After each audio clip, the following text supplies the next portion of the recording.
Yo, what's going on? What's going on, everybody? Hope you guys are having a pretty good day, man. Today is it's October 22nd, 2022.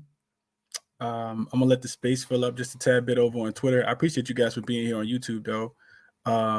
Matthew Bailey, I see you, bro. Let's get some cash for sure. That's always the goal. Let's get some cash, my brother.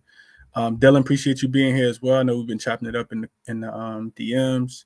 Man, Stoney, my guy, appreciate you being here, man. We got a nice little slate today. We got a lot of games and a lot to talk about for sure. So we're not gonna waste too much time. We're not gonna waste too much time. Yo to the people that's tapping in over on Twitter. Appreciate you guys being here. We got a lot to get into. Break down the card for October 22nd, 2022.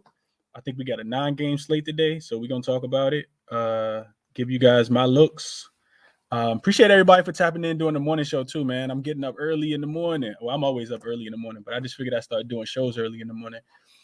7 a.m. during the week, 9 a.m. during the weekend. That's Eastern Standard Time. Check me out on YouTube. Check me out on Twitter if you guys are interested in trying to get to some of these lines before they get blown out of proportion, or too much money comes in on them. So yeah, we'll give it just a couple more seconds. Let everybody that want to get in, and then we're gonna go ahead and get started. Show's still gonna be an hour 15 minutes at the most. So 5:15, probably the latest I'm getting off. Latest I'm gonna be on here. So we'll see what we can get into before then. I got a couple plays that I'm gonna share as always, and then I'll kick it to you guys. Anybody else who got anything that they want to share, kick it to you guys. Just send me a request. I'll get you guys up on stage, give you the mic, and you can share your plays.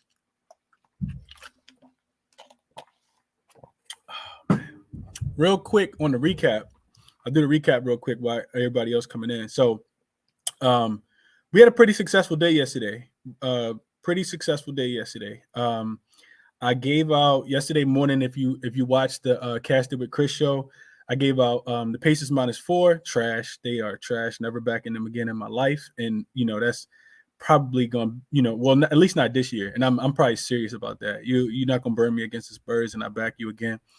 So Pacers -4 was trash. Celtics -2.5 cash. The Raptors, they barely did not cover. They ended up losing by 4. We took them at +3.5.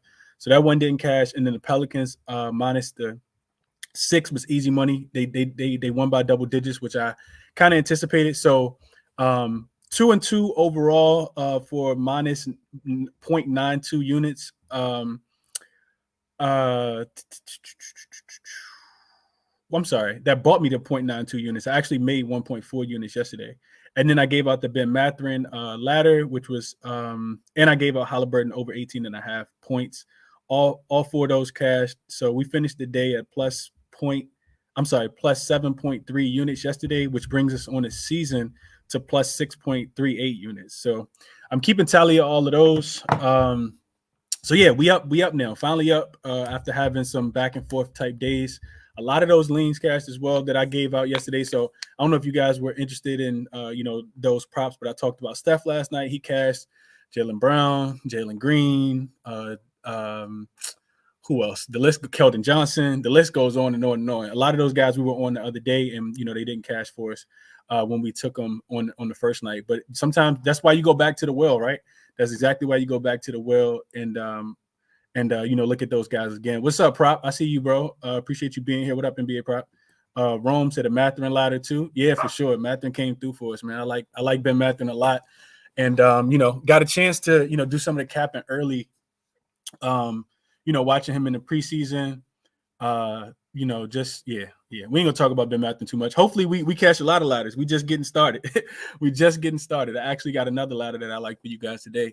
I'm a sprinkle on it, not anything too big, but I broke up another unit, and I'm going to share that in just a second, man. Real quick, if you guys could retweet the show, send it out to your friend, your best friend, husband, whoever trying to make some money gambling on basketball today and want to be educated, even if they just want the numbers. Retweet the show, send it out. You over on YouTube, hit the like button, subscribe.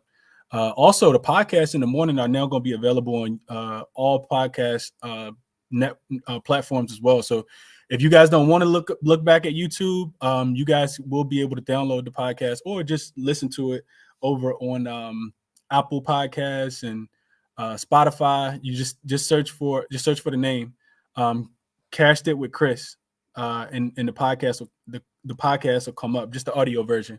Or you guys can tap in on YouTube. Everything is always over on YouTube as well. So all that stuff out the way, man. I do want to kind of go over a few more announcements for the week because I am going to be doing some traveling this week.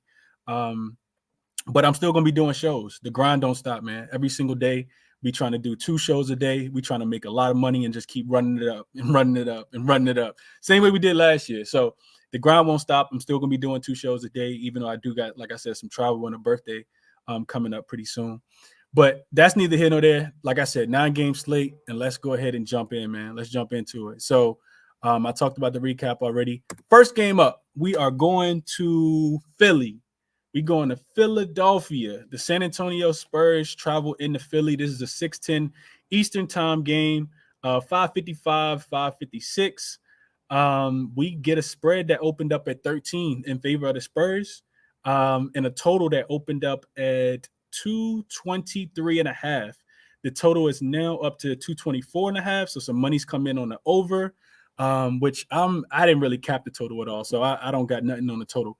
What I will say in this game, though, is I got a couple things written down. So the Sixers, of course, are 0-2, right? A lot of people said that they're off the Sixers. I even tweeted I was off the Sixers, and I didn't even take them the other day.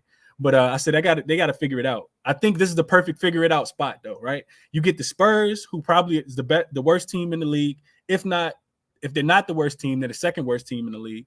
They're 1-1, second night of a back-to-back, 3rd and 4, all those good things. Which another thing, and I mentioned that this morning, when you're capping these games and you're looking at these player props and these totals, these sides, the spread, whatever it is that you're looking at, you gotta be able to account for where the team is. Are they on the 3rd night of a back-to-back? Are they, on the second night of a back-to-back, or are they in the 3rd game in 4 nights? Because that affects players differently, right? For example, I just saw the reports that Al Horford's not playing tonight for Boston. Why would Boston want to play Al Horford tonight against the Orlando Magic in a meaningless game when Al Horford's entering his 15th season? See what I'm saying? So, like, it's different things like that you got to take into consideration. If you already know that these guys are not going to be playing in those spots, then you can go ahead and get ahead of the line, right? And I'll discuss that more throughout the show, but I wanted to kind of bring that up real quick. So one thing I wanted to mention, we don't have any major injuries in this game, but I did hear from I was doing some reading on the Philadelphia 76ers, and Doc Rivers came out yesterday after the shoot-around or practice or whatever they had, and he was saying that Joel Embiid was dealing with a little plantar fasciitis during the offseason. And he didn't really tell anybody, but it really affected Joel Embiid's conditioning program and his conditioning regimen. And I think that's why we see him kind of look so sloppy and, it's not like the best version of himself early. And it's interesting because when Harden got there last year, we talked about how bad Harden looked, and we know Harden was dealing with the hamstring injury, and he didn't get a chance to really, be the best version of himself in the offseason. Because the offseason is where the work happens, right? You put in the work, you work on, the deficiencies of your game, and then you come back and hopefully you're a lot stronger.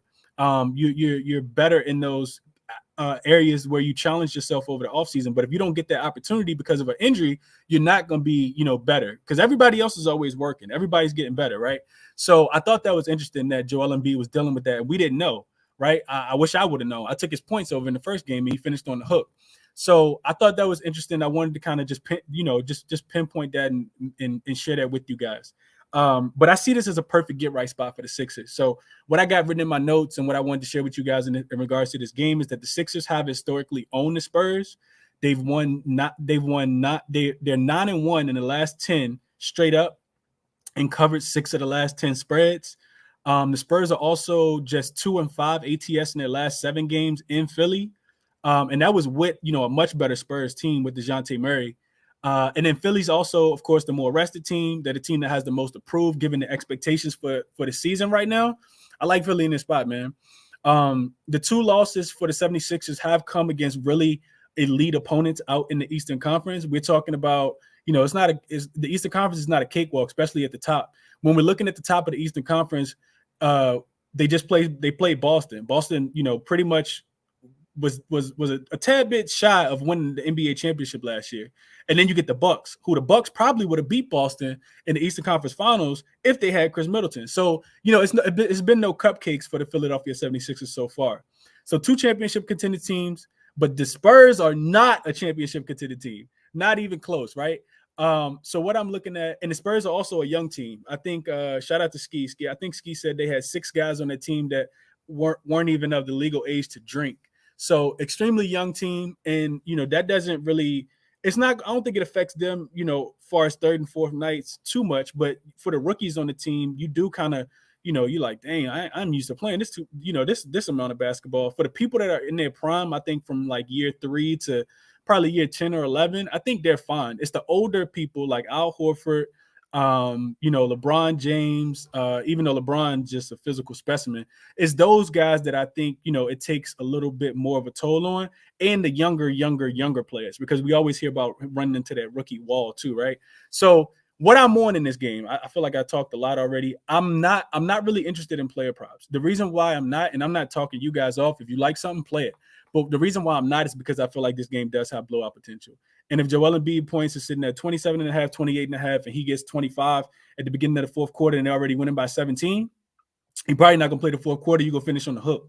I'm not saying that he's not going to get there, but I always say when I'm evaluating player props, does this player have to hit this milestone in order for this team to win, right? I always, and if you guys been in the spaces and been rocking with me since last year, you know that's one of my key components. Does this has to happen for this team to win, right? So for this game, I talked about it on the morning show, and I don't know if you guys saw the tweet or not, but I'm on Philly. I looked at the spread; it was 5.5. Yeah, that's a little too rich for my blood. You probably could get it at 4.5. I saw some 4.5s afterwards. I like the 76ers in this spot. I took the team totals though. I think that they could, it's an absolute smash spot, especially early in the game. I think they absolutely come out and they put the foot on the neck of the San Antonio Spurs. They play lockdown defense, and I think that the offense just looks a lot more fluent. A big thing for the 76ers is their bench is supposed to be much more improved, right? They bought in guys like DeAnthony Milton. They bought in a guy like Montrezl Harrell. You also get you still got Kirk Moss. You got Gorgeous Niang. You got Shake Milton. They got a lot of guys that can score the ball off their bench in their second unit, and we just haven't seen it yet. But I think we see it today. I was actually interested in DeAnthony Milton player prop. I think it could be his coming out party for the 2022 campaign. But I didn't play him. I only played the first quarter, first half. I also like the full game team total over as well. I would take a unit and split that up. Whatever your unit size is, if it's $100, take 100 and put 33 on the first quarter team total, the first half team total, and the full game team total. And if your unit is $10, then you take $3.30 and do the same exact thing. Just kind of split it up. Whatever your unit size is, right? Just find it and stick to your unit size, man, because that's going to be important as we get throughout the season. We also just don't have a lot of data to kind of go through. So I'm talking a lot about one game, but I wanted to give you guys those plays that I was on for that game specifically. Like I said, not really looking at player props. Moving on. Let's get to the Pistons and the Pacers. So for this one, we get a line that opened in favor of. It looked like it opened at a pick at most places. Now I guess some money's come in on Detroit, but not a lot. Detroit's favored by 1 in this game. I see 50% of the tickets is on Detroit, 74% of the money is on Detroit, and 68% of the money is on the over. It opened at 226.5. It's up to 230.5. Absolutely love that spot. I love the over in this spot. Detroit's defense is taking a step back. I talked about this on the first night against Orlando when Detroit was hosting Orlando. I talked about the Detroit Pistons defense kind of taking a step back when they don't have Marvin Bagley the third in. I haven't really watched the Pistons too much, but I just looking at the numbers and watching the highlights, their defense has taken a step back. And we know the Pacers don't play defense. So I won't, take too long with this one. I'll give you guys a bit of, how I cap the game and give you guys a play, and we'll keep it moving. So what I got is the Pistons are on the third night of a third game in 4 nights with a back-to-back road game. They got smacked up last night by the Knicks, which would mean that they should be motivated. They lost that game by 24. This is the second road game of a 3-game road trip. They finish up on Tuesday in DC against the Wizards. This is also a third game in 4 nights for Indiana, but all of it's been without travel. So they should have the advantage as far as not having to travel too much. The way I looked at this game is that the Pistons struggle to score. They're shooting just 43% from the field on the season, which ranks 26, but they get the second worst defense in the league. The Pacers are allowing 125 points a game in 2 games so far this season, where they're picking up exactly where they left off at last season. We cashed a lot of tickets on just fading the Pacers defense, first quarter, first half, full game. And, you could have did it yesterday. All of them would have cashed, even with the Spurs, who looked terrible in their first game against Charlotte in their home opener. So the Pistons own the Pacers. That's something else I wanted to say, because I actually looked towards playing the Pistons in this game, but I'm not going to get there on that one. I think my favorite play is probably I think I like the over a little bit more than I like picking a side, but this is what I did end up playing. So before I get there, the Pistons own the Pacers. They won 3 of the last 4, and they've covered 4 in a row. So even the game that they lost, the Pacers were favored, but they didn't cover. So the Pistons they do well against the Pacers overall, historically, at least over the, since the K Cunningham era. This is what I played though. I played the Pistons team total over 114.5. So that's an official play for me. 1 unit play, Pistons team total over the 114.5. In 68 games since the 2020 season started, with no Miles Turner in the game, opponents are averaging 121 points a game. Teams are going to be a tad bit more tired today, because of the travel, which typically that just means that your defense doesn't show up. But people like to score the ball, so you won't see a lack of effort on the offensive end. You'll see a lack of effort on the defensive end. So I like the full game over, like I said, also because I think the Pistons give up points in this spot as well. But I'm officially on the Pistons team total over the 114.5. Also, one of the ladders. Let's go ahead and give out a ladder for today. One of the players I laddered today was Bojan Bogdanovic, the 3-point shooter for the Detroit Pistons that came over in the did he come over in the trade, or did they? I think he came over in the trade, or did they just? Yeah, he came over in the trade. They traded. Yeah, I think they gave up some picks for him. Bogdanovic has played well. I like him in this spot. What I got written in my notes is that the Pacers will. Okay, so I wrote in my notes that he only hit 1 3 last night. He only shot 2. But in his first 2 games for Detroit, he shot 11 and 10. He's leading the team in 3-point attempts. The Pacers defense is allowing the third most makes, which was, I think, 14.5 per game already. And teams are shooting the best percentage against them from 3 already, too. Teams are shooting 45% from 3 against the Indiana Pacers. And if you watched the Spurs last night, they were just chucking them up. The Pacers are, man, I watched that game last night because I had so much money.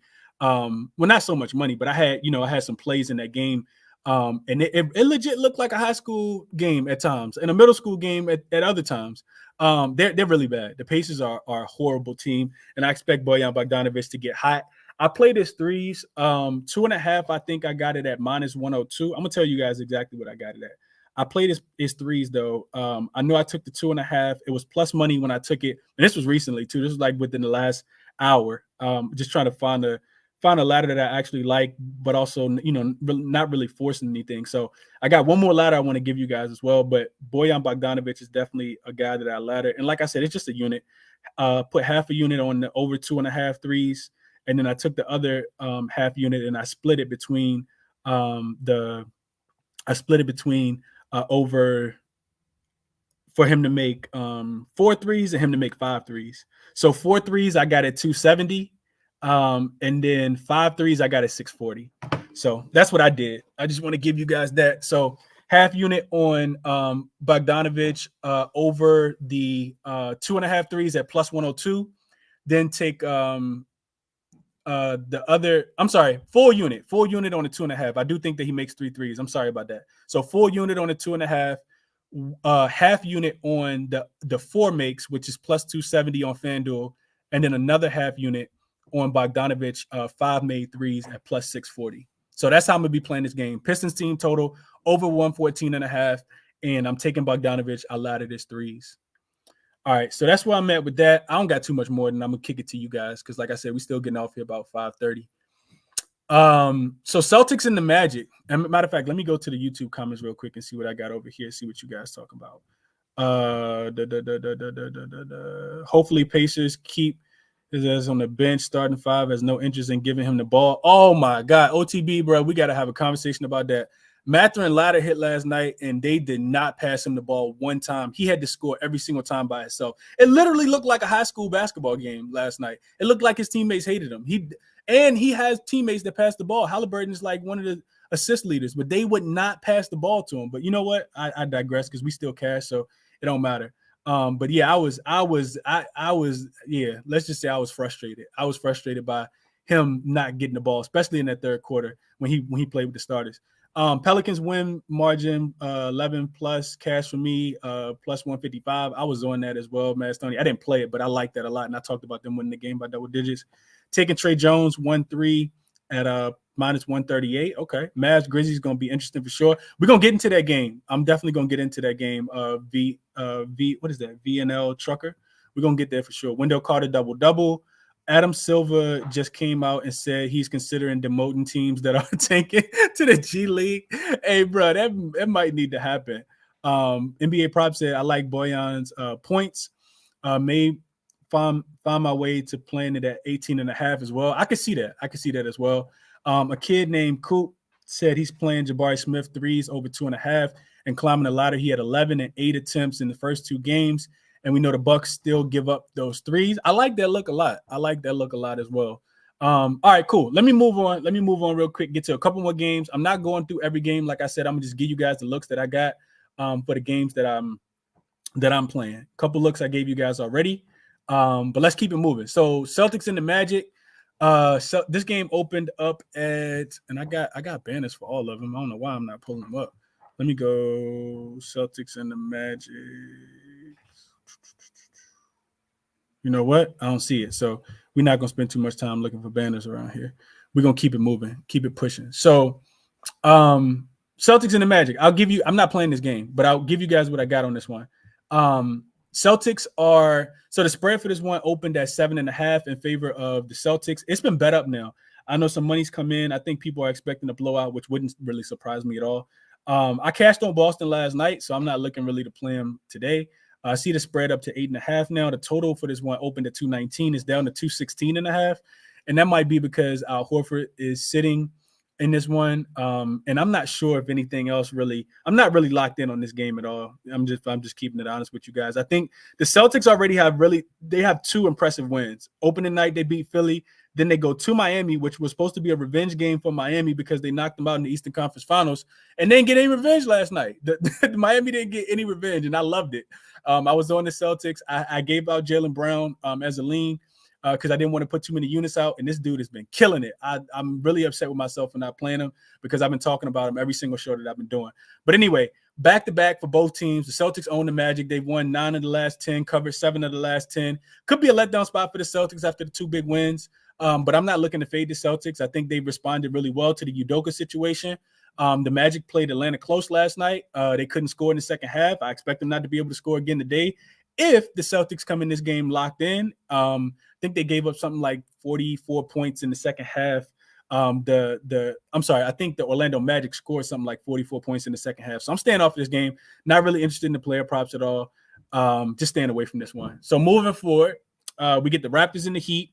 This one opened. I know I got a banner for this one. This one opened at 3 in favor of the Heat. I'm not looking to back the Heat. It's really hard for me to back the Heat. Total opened up at 214.5. I think some money had came in on the over. Let me see what I see right now. I know earlier it did.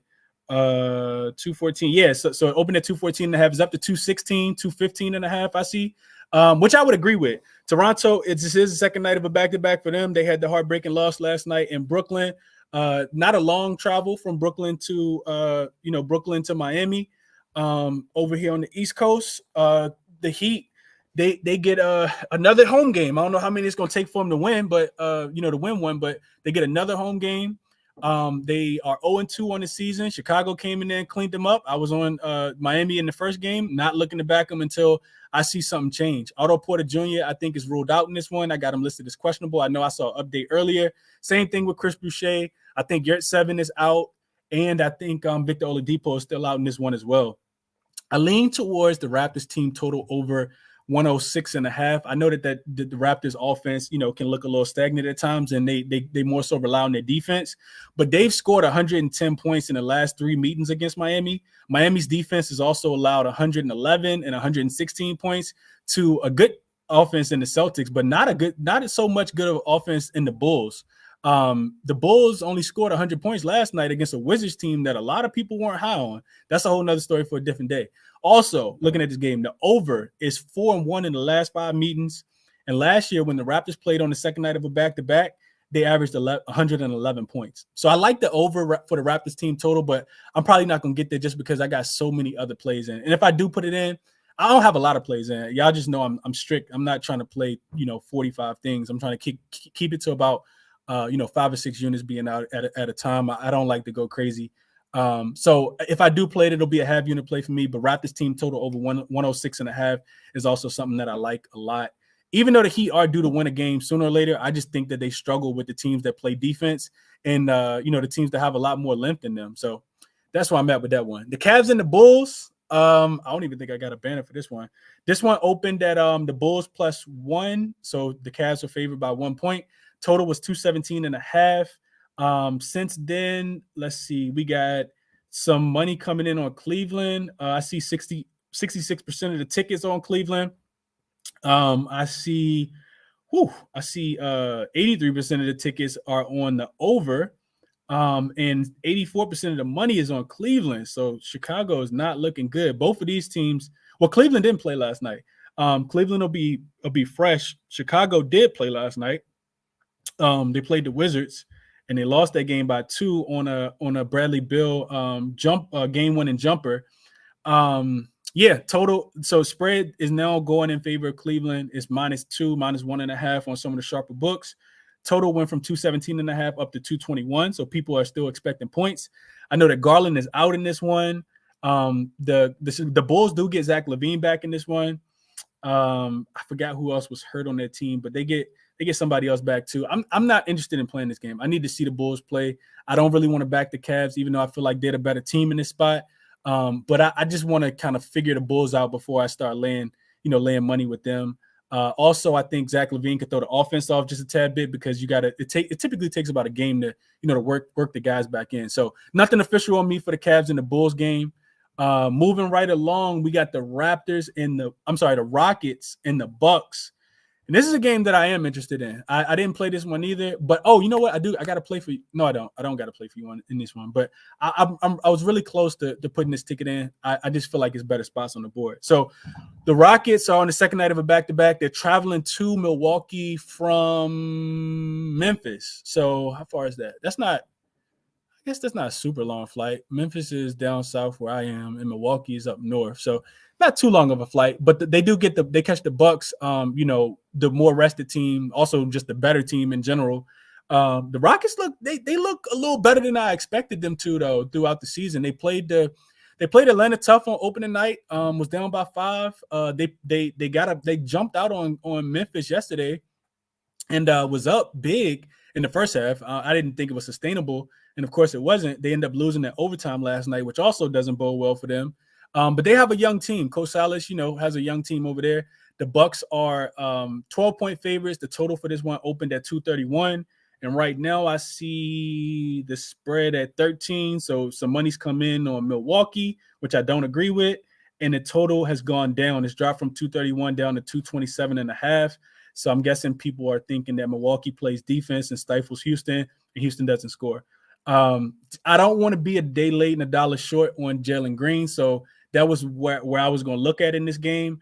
If you were in the spaces the other day, I gave out Jalen Green point prop against this. Who did they play? Against Atlanta, game 1. And he shot the ball terribly, but I talked about going back to him. And if you went back to him yesterday, he was on my short list that I tweeted out. You definitely would have cashed. He dropped 33 points. Point prop was sitting at 22.5 or 21.5. So I'm not going back to the well today, but somebody got to score for the Rockets. We know that the Bucks like to get up and down the court, and I don't have a lot. I think this one could be a blowout, but I would look for the Rockets to be able to keep this game close. And if the line touches 13.5, I may just I may put a little sprinkle on the Rockets because I do feel like they're better than losing by 13.5 points to this team. So maybe that's something I'll do as the game gets closer. This is an 8-10 start time, but nothing official for me on this game. I will tell you guys, if you're planning to play player props for the Bucks, look at the value, guys. Look at guys like Grayson Matthews, Grayson Allen, and Javante Carter. Look at those guys because they'll have a lot more value than somebody like Giannis who may, not play if this game is indeed a blowout. So that's the only way I can look in that one. Nothing official for me at all. Moving right along, and I'm trying to hurry up so I can get to you guys because I feel like I'm talking too much. We have the Memphis Grizzlies coming into Dallas. This spread opened at 4.5 late last night. I was actually trying to stay up and grab it, but I couldn't find it on my book until I woke up this morning. Because I knew it was going to move. I thought it was going to move, and it did. I capped this game last night as well. Opened up at 4.5 in favor of the Mavericks.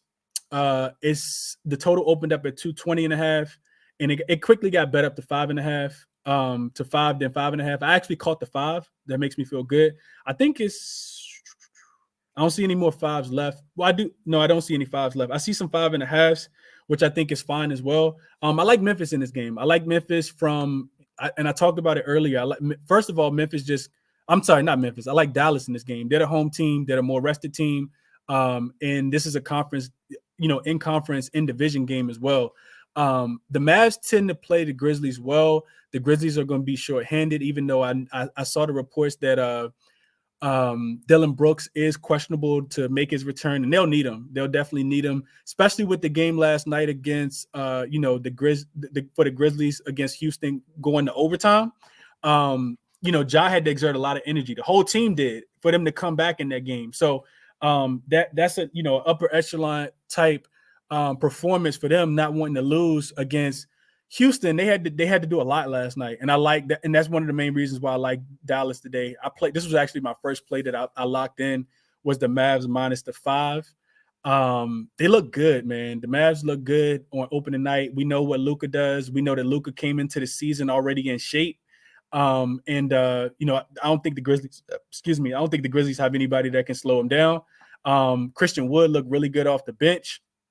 And I like let's just say I like the Mavs. I'm not going to get into too much of it because, like I said, I don't want to dominate the time too much. Another I got a player prop in this one as well, and it's a ladder. So another unit, 2-unit play. So 1 unit on the 3s over, and then a half unit on 3 and a half unit on 4. And I don't know if you guys can guess, but that player is going to be Mr. Wood, Mr. Christian Wood. I'm on his 3s today, and I know that could be, this is a highly volatile guy, but he shot 4 for 7 in the first game of the season for the Mavs. We know that Coach Kidd has him coming off the bench, but he played 25 minutes.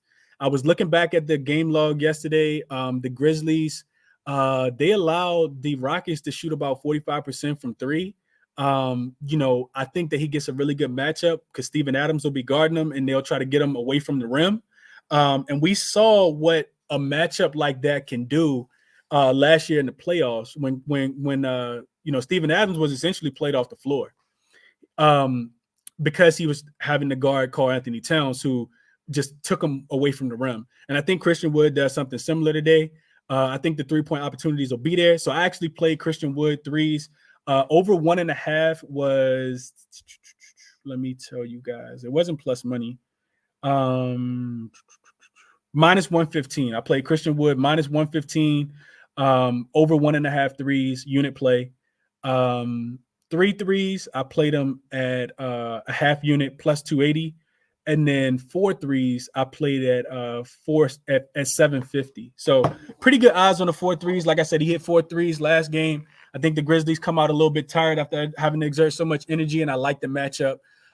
He also just loves to shoot 3s. Like I said, he shot 7 in the opener. So I'm on Christian Wood 3s ladder. I'm on the Mavs minus the 5 in this one.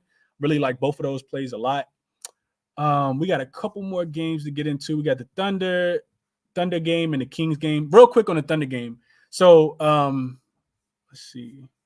Real quick on the Thunder game. The Thunder opened at 7.5 point dogs. Denver won the game last night in Golden State. They got their playoff revenge. Had to almost win that game twice because they allowed Golden State to come back. Steph got hot in the fourth quarter. Draymond made some big plays as well, and Golden State climbed their way back into that game. So Denver exerted some energy as well last night. They got Michael Porter Jr. back. I'm sorry, they got Kevin Porter Jr. back. They got Jamal Murray back, who didn't play last night. But OKC, I talked about it, earlier on. I don't even know what episode it was, but I think maybe episode 2, episode 3. OKC just covers the big numbers in road games. And I can't remember exactly what the stat was, but I know as an away dog, I think maybe of 7 points or more, they covered about a 65% rate.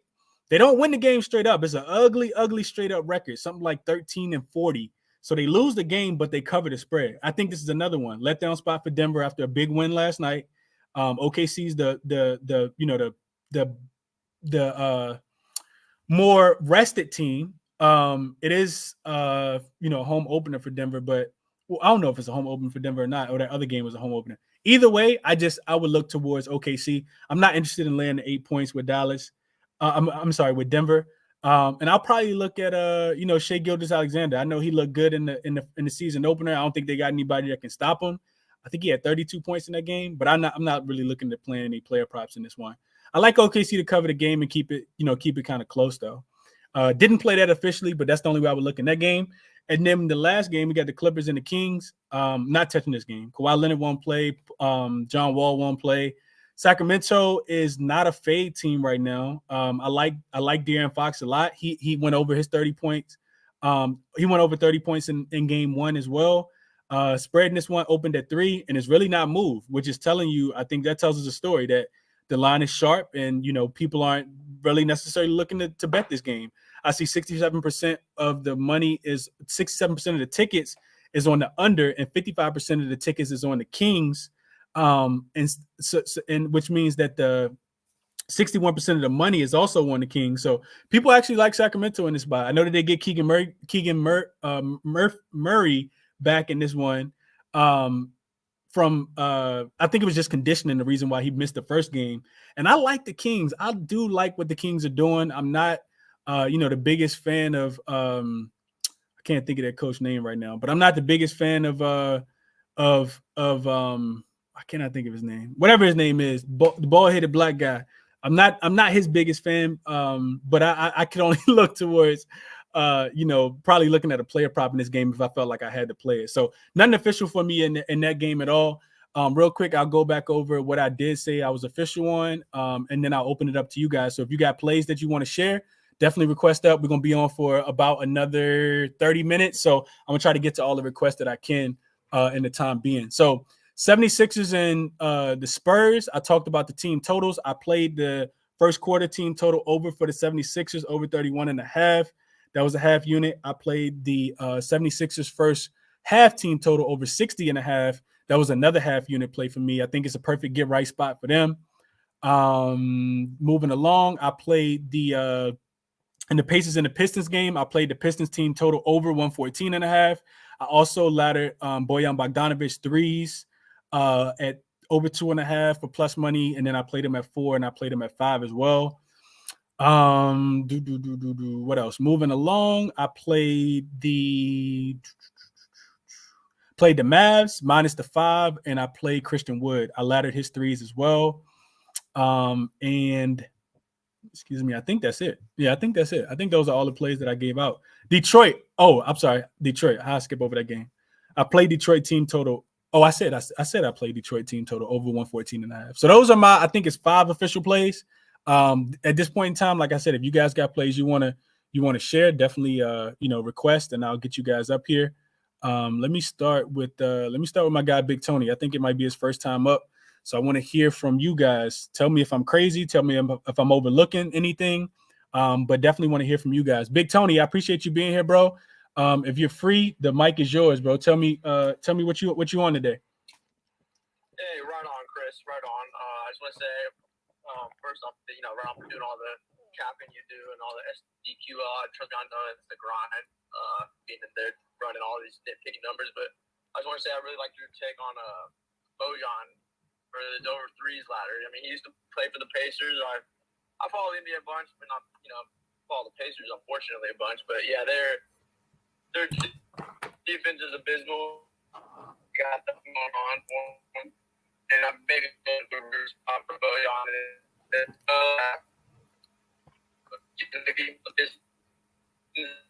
From Indiana, well, north Indiana, So I think that it's just, anyone going up these Pacers are going to score points. So I really like the Bojan ladder, and then I'm also parlay that with Jaden Ivey 15 plus points.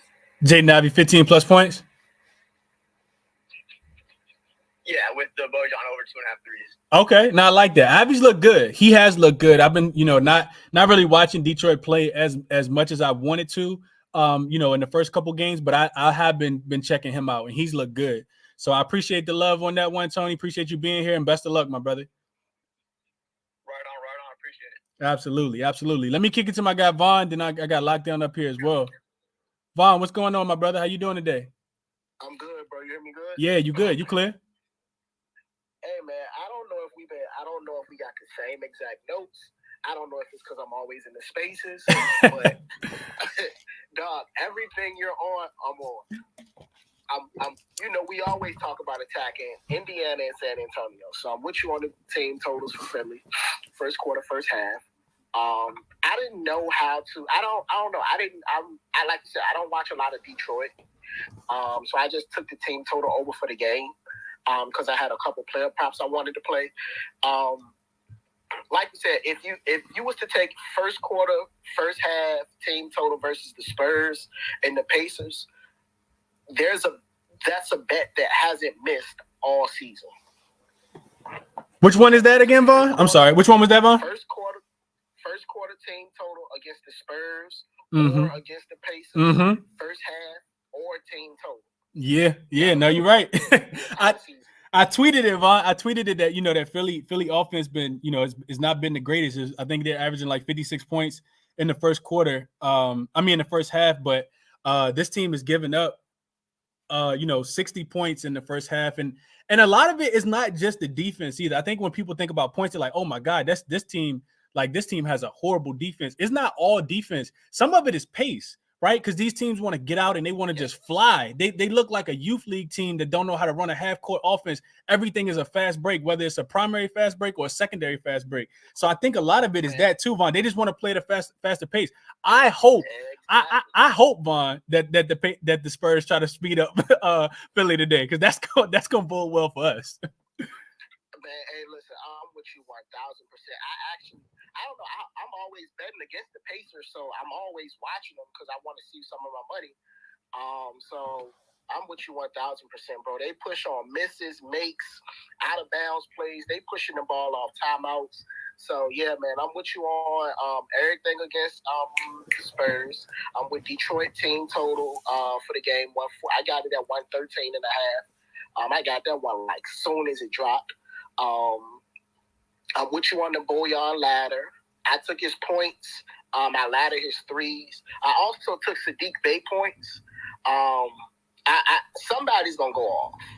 And I see a world where Bojan gets his points, Sadiq gets his points, Jaden Ivey gets his points as well. Just like last night with Vassell, Keldon Johnson, and Josh Richardson. So I played Jaden Ivey points at his line. I played Sadiq Bey points. Excuse me. So those are that's where a lot of my money is at. That's where a lot of my units are at. I also played Jalen Green.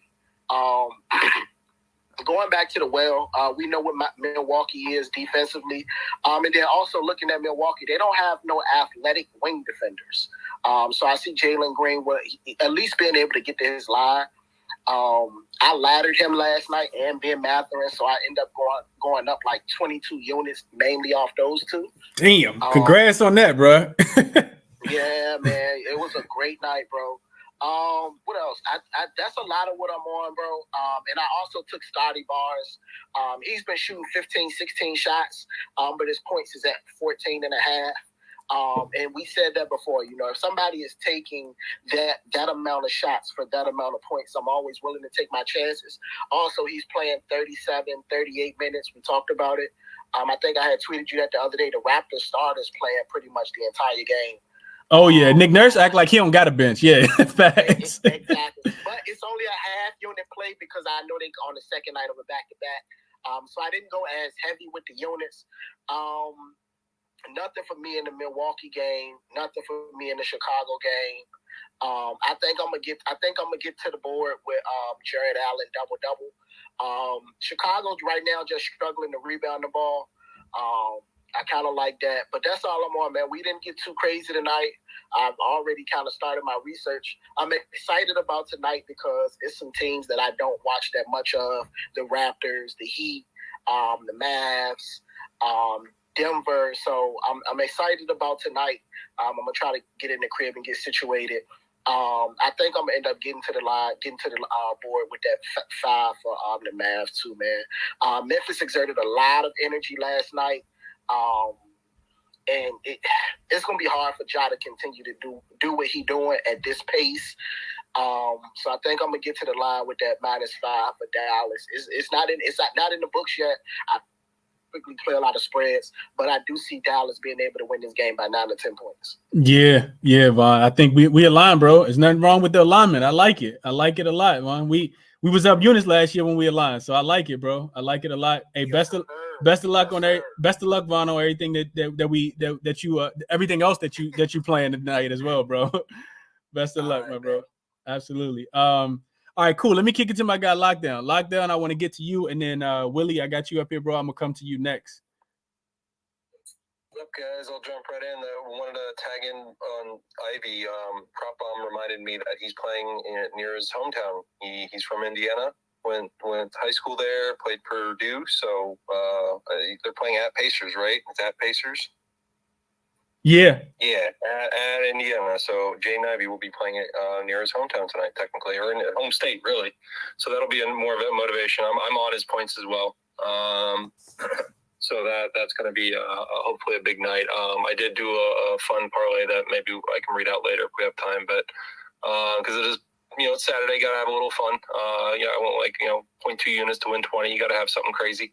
But my big one of my favorite plays today, Nick Picker and I have been talking about it all day. Santi Aldama rebounds for Memphis.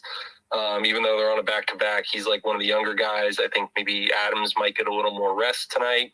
That's kind of a little bit of a guess, but it is a tough matchup, and he's had like 16 and 17 rebound chances, and they continue to set his line very low. Like it was set at 6.5 at plus money, so I jumped at that. That's like a 1.5 unit play for me. So who is that? Who is that again? Lockdown? Santi Aldama. Oh yeah, you talking about the Memphis guy? Yeah, I saw. Yeah, I know who you're talking about. I thought I heard you right. I just wanted to make sure. Yeah, I saw the line. It's definitely dropped since then. It's not even plus money anymore when I looked at it earlier. So yeah, I like that a lot. Well, you have to look at PointsBet. I don't know. Maybe it's as long as it's still close to even money, it's still worth it. Right. And even then, it's still worth the juice. In the parlay that I have, I played it up to 8. And honestly, I like him for a block. He had really great rim presence. I mean, it's against Dallas, so that might be a tough team for him. But that is in my parlay for sure. But let me just real quick pull up. I also want to say Sixers. Yeah, I'm nervous about playing like anything official with them. I do think Joel Embiid gets out. He hasn't even looked good, and he's still scoring like at least like 8 first quarter points. So I might be looking at like the first quarter market for them. That's something, just a reminder for everyone. If you're worried about blowouts, that's a market to consider. Monotone comes in here all the time. I was pissed I missed yesterday's. So that's something I'm going to be zeroing in on more because it really can help. It's by definition blowout proof. Like you can't really have a blowout in the first quarter. It'd be very hard to do that.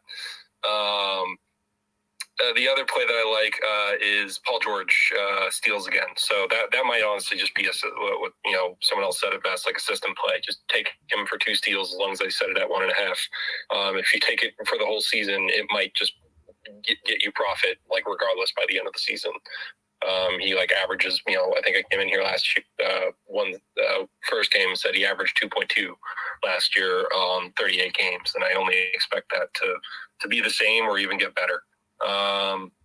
So yeah, that's what I like so far. I'm trying to see if there's anything else I really miss. I really like the Jaden Ivey, really like the Aldama. We got time for it. Do you want to read out the parlay or no? Yeah, no, go ahead. Go for it. All right. So Paulo Banchero, 24.5 points plus rebounds. I like that as a straight today. So that's points plus rebounds. And then this is on DraftKings. You got to do the SGP plus because they allow you to do SGP player combos. So for the Detroit game, it's Tyrese Halliburton, 30 plus points and assists. Halliburton, 30 plus points and assists. Jaden Ivey, 17 points. That's the Detroit game. The Memphis game is Aldama, 8 rebounds and 1 block. And then the Clippers game, it's Fox, 2 threes, and Paul George, 6 assists. Fox just hit 5 threes. So that's a potential ladder spot there. And George, I think he had, I forgot, like 12 assists. I don't know. He's definitely going to be ball handling tonight with like John Wall out and Kawhi out. So I think he'll get those assists easy. So I'll read out real quick. I don't know if did you miss any of that? Or are you good? No, I'm good. If you want to read it back, you can. Yeah. Paulo, for anyone else listening, Paulo Banchero, 24.5 points plus rebounds. Jaden Ivey, 17 points. Halliburton, 30 points and assists. Santi Aldama, 8 rebounds. Aldama, 1 block. Fox, 2 threes, and Paul George, 6 assists, and that's plus 11,000. So it's $10 to win 1,000 if you got some pizza money to sprinkle on today.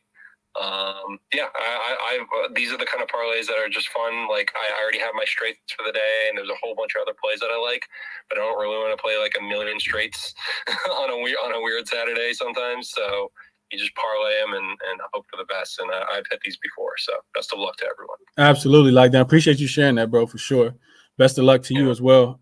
Willie, I want to come to you, and I'm gonna get my guy Dakar up here as well. Willie, welcome up, bro. Appreciate you being here. You got something you want to share or a question you want to ask?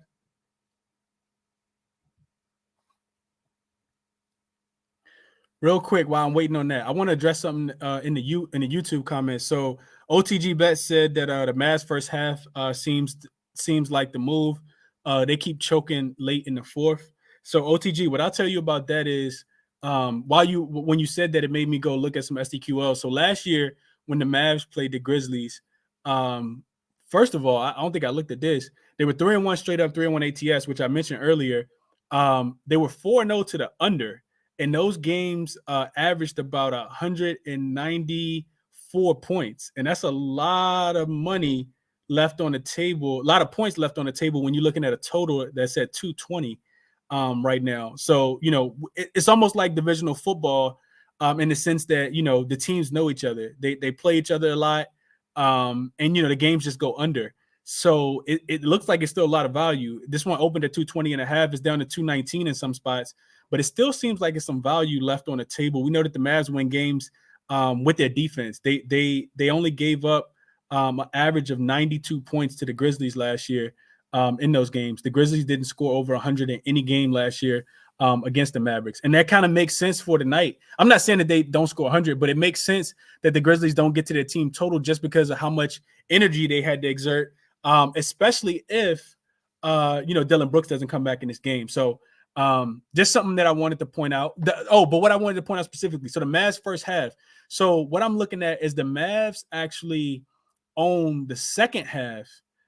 They're winning the second half 56-44 is what I see. OTG. If you're still here in the YouTube comments, the Mavs are winning on average in the last 4 games last season. The Mavs are winning those the third quarter and the fourth quarter.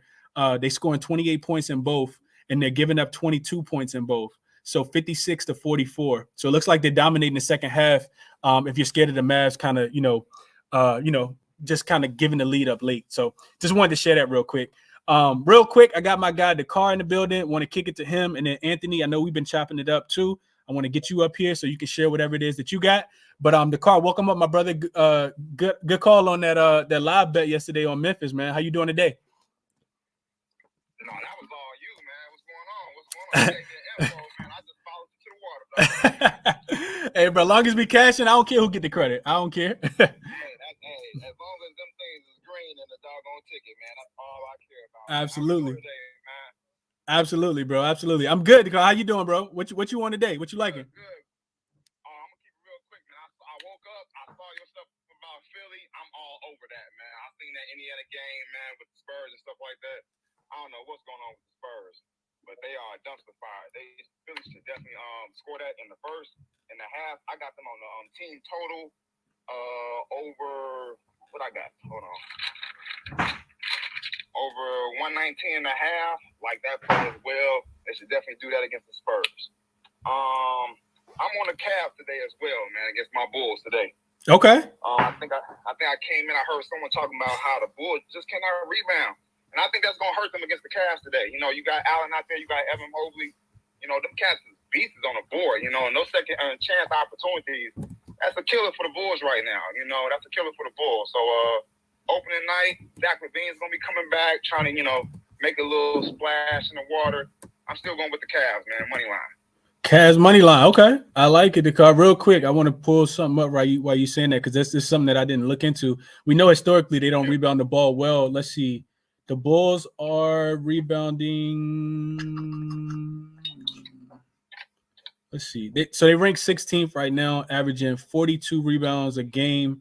And the Cleveland Cavaliers are actually ranked second to last. But that we know that's because, you know, you got to look into these stats. They rank second to last, only averaging 38 rebounds, but that's because they played a Toronto team that can rebound the ball really, really well up in Toronto to start the season. So I like that angle. I think for me, you know, I feel like it's a tad bit too much of a gamble. I would love them. Of course, you know, I think that the Cavs do win the game. I'll say that, because whenever you get that, you know, you get your player back, you typically, it takes a while for everybody else to kind of fall back into rotation, right? We saw Ayo Dosunmu come in and play really, really well against the Heat. I didn't really key in on the game too much yesterday, but typically you want to fade the team when they get their star back.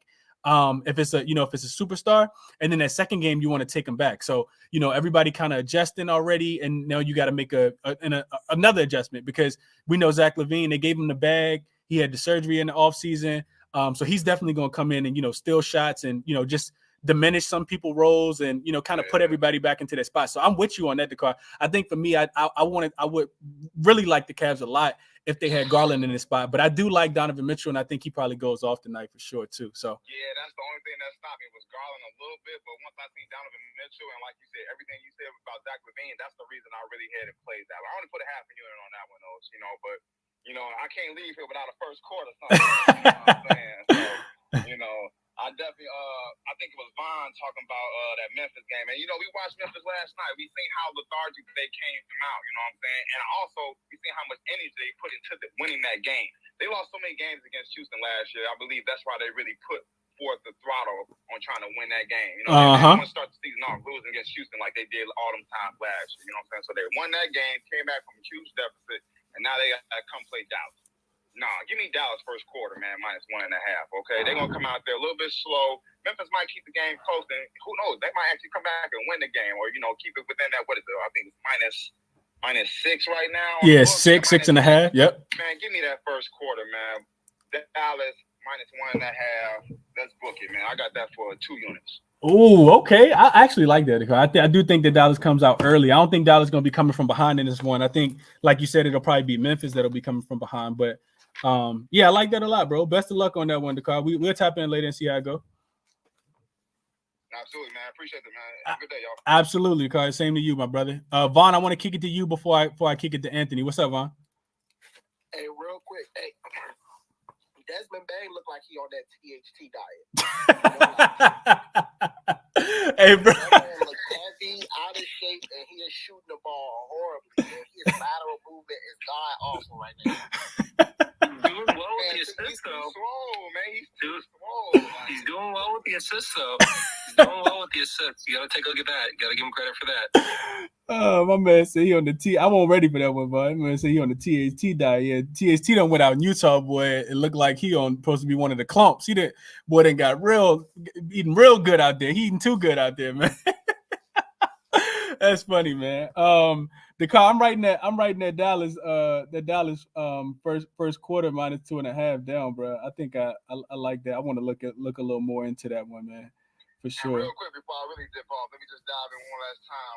Dallas first halves are always slow. So if anyone wants to look at, first half under with those teams, Dallas, Luka loves to dribble the ball up, man. He loves to, do all that dance and everything like that with the ball, man. So, just the angle, nothing I'm playing, you know what I'm saying? But something I've definitely been noticing a lot with Dallas. They play first half unders a lot. So. Yeah, Ricardo. I think and that kind of goes back to what I was saying already. Like I think it's a lot of value on the under for this game still, because if Dallas is the side and we see money coming in on Dallas, the total hasn't dropped a lot. I still think it's a little value on that side, whether it's from a first half or a first or it's for a first full game. I like man, see this You're not wrong, man, because like if I see a lot of opportunity with this game, like if I see it going like they start to score and stuff like that, I'm going to take a lot of opportunity with the under for the full game because I know they're not going to sit up here and score like that. You know what I'm saying? Dallas, they play half-court basketball too much. You know what I'm saying? They do. Under, it looks too good. They do, yeah. I'm with you on that. And I don't want to put no more plays in, but you talking me into this one because I talked myself into it. Now you talking me into it even more, man. So I love both, honestly. I'm going to be looking at both. Yeah. Dallas, only one game under the belt so far. They already at the slowest pace in the league, 94.5 in that one game. So you see what I'm saying? Like, yeah, and Memphis actually 22nd. They're not playing at a fast pace right now either. Only 99.3, over a 2-game sample size. So I might have to put a little something on that under 2, man. I'm at least look a little more into it. Yeah, just a little sprinkle. Yeah, appreciate you bringing that back up, the card for sure. Let me kick it to absolutely, bro. Anytime. Anthony, I want to kick it to you, and then I want to get to Kenny as well. Anthony, what's going on, bro? Appreciate you being here. How we doing, everybody? I told you, Chris, my Knicks last night. They look good, man. You called it. Blowout. They should have won the game against Memphis. They should have won the game against Memphis, too. They came out terrible in the first half, and then they really, really kicked it into high gear in the second half. Look, I'm a pessimistic Knicks fan. I'm born and raised New York, but I really think that, they're going to go over their total for the year, by the way. I'm impressed with Tibbs. He's really showing some flexibility with the lineups, playing the kids a little bit more. I'm just really, really kind of impressed with the Knicks have shown me over the first, a game and a half, I guess you could say. But no, I wanted to just pick your brain about two things. One, I jumped in a little late. So Miami Heat, where's your head at? Heat culture? Do you believe in the South Beach flu for teams coming in? Do you believe in, in some of these teams struggling when they get to Miami, they get to South Beach? And then I wanted to ask about Norman Powell, a player prop for Norman Powell points. I don't have it in front of me just because I'm on the phone, but just wanted to pick your brain on those two things. Yeah, man, I appreciate the questions, Anthony. I feel like people used to jump in and ask me questions all the time. I definitely got some thoughts on both. So I'll start with the first one. So just being in Miami. So I think that I think that's a thing. Like there's certain places like LA, when you're playing the Clippers, you're playing the Lakers, like you don't necessarily want to take teams that are in that spot, right? But you also have to look at the full picture. So I think for a team like for tonight specifically, the Raptors coming into town, the Raptors didn't they it's not like they were there 2 days, 3 days ahead of time, right? They had a game last night. It's the second night of a back-to-back, so they probably got in late. I'm pretty sure they didn't do anything. And maybe so they went to a day club. Maybe they hit a day club. I don't think it's a young team. It's a young team. That's what I'm trying to say. I don't think not a whole bunch of veterans on this I don't think Nick Nurse letting them boys do all that, Anthony. I don't think so, bro. Now, can it happen? For sure. I think it it definitely could. But I would anticipate that they come in locked in, especially after how they lost last night. You know what I mean? I think it's a level of professionalism that I associate the Toronto Raptors with. So I would say that they look sharp tonight. The Miami Heat are they're taking a step back, which I kind of anticipated. I didn't think it'd be this bad though. I thought that they play the Celtics a little closer, and that'd be a little bit of a closer game, even though they did fight hard into the end. But I just didn't think that the defense would look that bad, and I really got off of them in game one when they gave up 115, 116 points to the Chicago Bulls, who didn't have Zach LaVine. That just kind of spoiled it for me, because that was my one of my favorite plays on opening night. Well, on the second day of opening night. So I don't really know. I think that they are due, Anthony, for a win. Like in your mind, psychologically, if you're a Miami Heat player and you're Spoelstra, you got to be trying to figure out something, to motivate this team and get them ready so that they don't start the season 0-3, especially with all three of the games being at home. That's not how you want to start your season, especially after you went to the Eastern Conference Finals last year. If you believe in Heat culture, they're not losing this game, right? Right. You're on Heat Island, if you're Mayor, Heat Island, whatever the case is, they're not going to lose this game. No, that's a fact. I'm surprised by the line. Did you think it would be a little closer or what? I feel like it's about right. I think it's about a coin flip, and I think that the reason why the Heat are getting the 3 is they bake in home court advantage. You also got both teams on a back-to-back, but they have the advantage just because they're at home, right? The Raptors are having to fly in from Brooklyn, so Miami got to sleep in their own bed last night. Go to sleep at a better time than the Raptors did, who had to fly in and check in and do all of that stuff. So hard game for me to cap, though, Anthony, which is why I'm gonna sit this one on the sidelines. I took the Raptors last night, not really looking to go back to them tonight on the second night of a back-to-back, especially when the Heat need a win, like you said.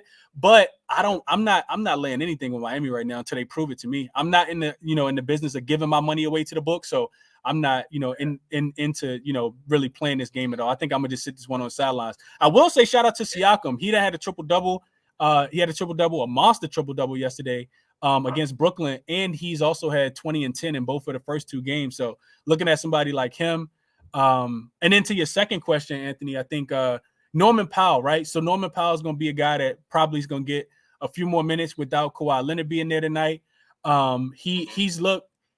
Norman Powell's looked good ever since he got to the Clippers. I think we can, just throw that. I think we all would agree to that.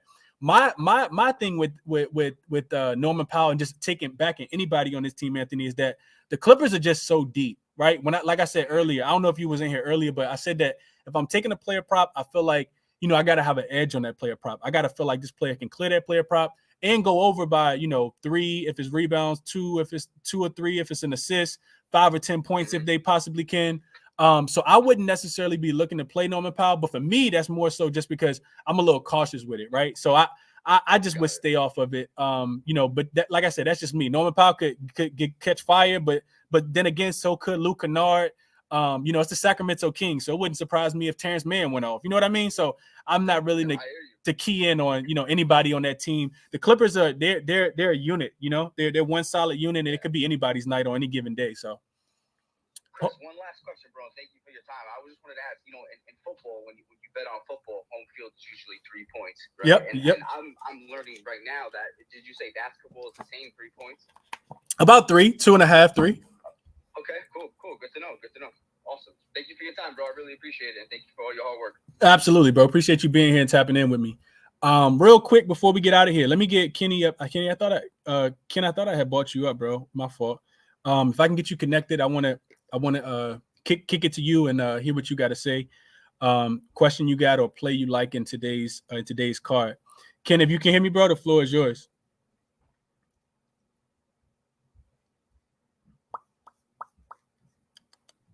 Ken, you with us? If so, the floor is yours, my guy. Hey, I appreciate you guys for being over here on YouTube as well. Ken, go ahead, bro. Floor is yours. Yeah, I just got a question on Jaden Ivey props. I didn't know he was going to score over 14.5 points. They going against the Pacers, so I didn't know. What was your take on it? Hey, Ken, what I tell you is I played basketball in high school. I think I could give him 10, bro. I ain't going to lie to you. It's been a while, but I promise you I can get a Pacers 10, like with one leg. You know what I mean? So I put it like this. I wouldn't take anybody unders against the Pacers. Like you got to go in and, look at usage, look at shot attempts. Matter of fact, I'll do it for you right now. I'll do it for you. Let me help you out a little bit. Cause like I said, I haven't really watched Detroit as much as I probably should have. Sometimes when you take teams, you're not really, taking that team. Is more so a fate of the other team. And when I said I was playing Detroit team totals over, that's, based on analytical data, not, what they've done for me recently. So I'm gonna pull some up real quick. So we want to look at Detroit team total. I'm sorry, not Detroit team total. We want to look at Detroit players specifically, and you want to know if we want to take Jaden Ivey over. So what I'll tell you is Jaden Ivey has played 2 games so far. He's averaging 30 minutes, which I really like. That's also third on the team behind Sadiq Bey and Cade Cunningham. He's averaging 18, and he's shooting the ball 13 and a half times. So that means he probably shot, 14 one time and 12 another time. He's also shooting 52% from the field and 37% from three.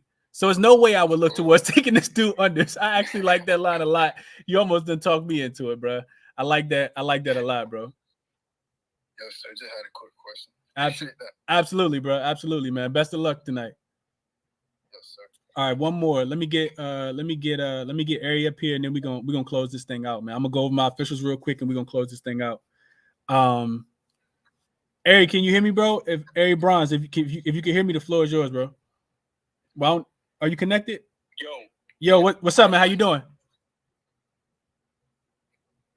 I literally was just about to say something about Jaden Ivey. He is from Indiana. As well. Somebody mentioned that at the beginning of the show. Yep. So yeah, I'm definitely taking his 15 points. Might even go up to 20. Might add a couple assists in there.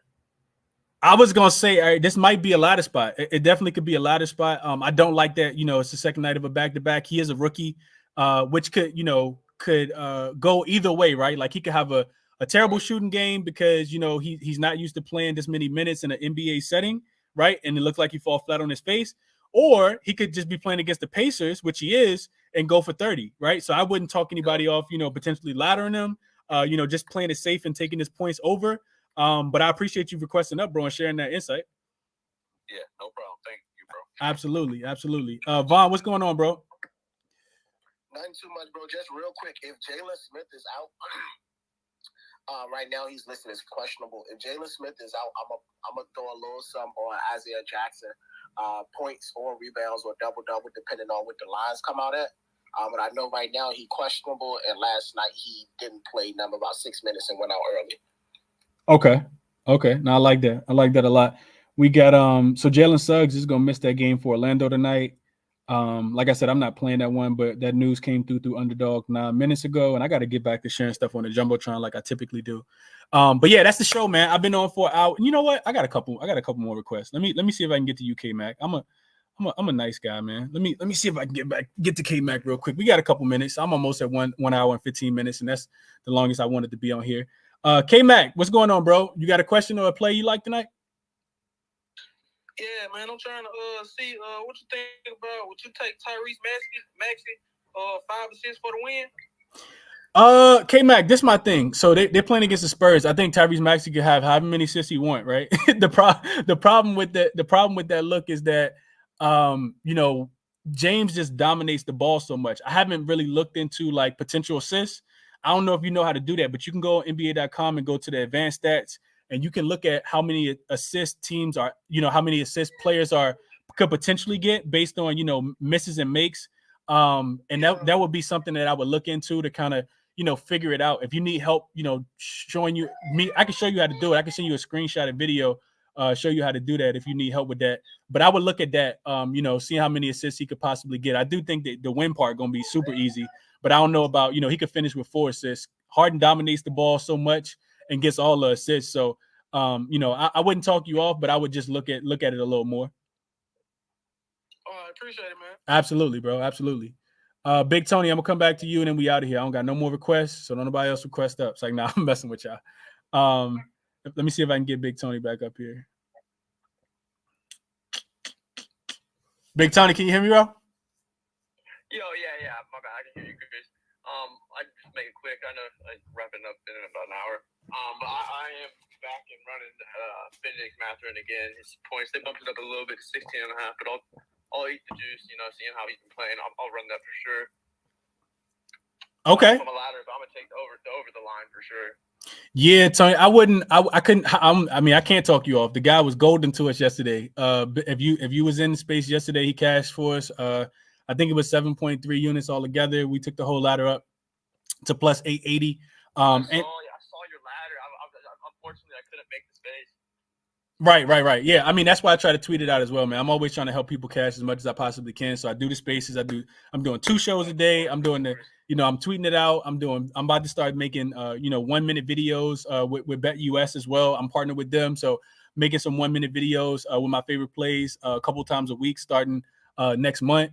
And yeah, taking the show on the road too, bro. Like I said, I don't know if you guys heard, but I think I mentioned this earlier in the week. I'm heading out to I'm gonna be in Minnesota next on this Thursday. I'm actually going out there, going to see my Lakers play, man. If you've been following me, you know I'm a big Laker fan. So I'm going out there for the Timberwolves game, yeah, to see Patrick Beverly get his revenge game. Patrick Beverly revenge game out there. It's like, nah, I'm going to see Hopefully, I mean, you go 1 for 5 for 3. Hopefully, you got at least 2 for 6 or something. Yeah, nah. I'm messing around, bro. But I am going out there though. But yeah, Anthony, I'm looking to see Anthony Edwards versus LeBron James. That's what I'm looking for. A little AD. Hopefully he can stay healthy and get throughout the week, man. I know we play Portland tomorrow, but yeah, that's it, man. That's it for the show. Appreciate you guys for tapping in. I'm gonna tweet the plays out. I know we got about an hour, a little less than an hour before game time. If you're on YouTube, like I said, definitely hit the like button for me on your way out. And best of luck on all your bets, man. Retweet the shows. Like I said, man, tell a friend to tell a friend. I'm out. Best of luck on all your action tonight, man. Tell a friend to tell a friend, man. That's the TAA FTA or whatever it is at the end. Yeah. Y'all be good, man. Appreciate y'all.